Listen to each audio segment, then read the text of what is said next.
آج کل اگر ہم دیکھیں تو ہر کوئی کسی نہ کسی پریشانی اور پریشر میں مبتلا نظر آتا ہے. بعض اوقات ایسا لگتا ہے کہ جیسے ہر کام میں ہی کوئی نہ کوئی رکاوٹ ہے، کبھی رزق میں، کاروبار میں، اولاد میں، گھریلو معاملات میں.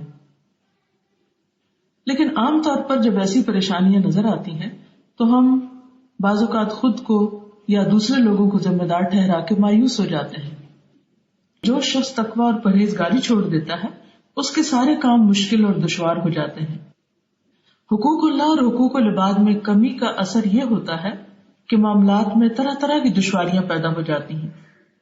ایسا انسان جس کام کا عزم اور ارادہ کرتا ہے اس کا دروازہ بند نظر آتا ہے یا اسے وہ سخت دشوار پاتا ہے. اس کے برخلاف جو آدمی اللہ سے ڈرتا ہے اس کے تمام کام آسان ہو جاتے ہیں، کیونکہ قرآن مجید میں آتا ہے وَمَن يَتَّقِ اللَّهَ يَجْعَل لَّهُ مَخْرَجًا وَيَرْزُقْهُ مِنْ حَيْثُ لَا يَحْتَسِبُ. جو شخص اللہ سے ڈرتا ہے اللہ تعالیٰ اس کے ہر کام میں آسانی پیدا کر دیتے ہیں اور اس کو وہ وہاں سے رزق دیتے ہیں جہاں سے اس کو گمان بھی نہ ہو. اور جو اللہ پہ توکل کرے اللہ اس کے لیے کافی ہے.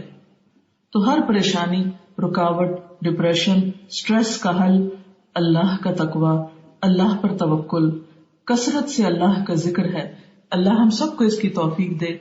السلام علیکم ورحمۃ اللہ وبرکاتہ.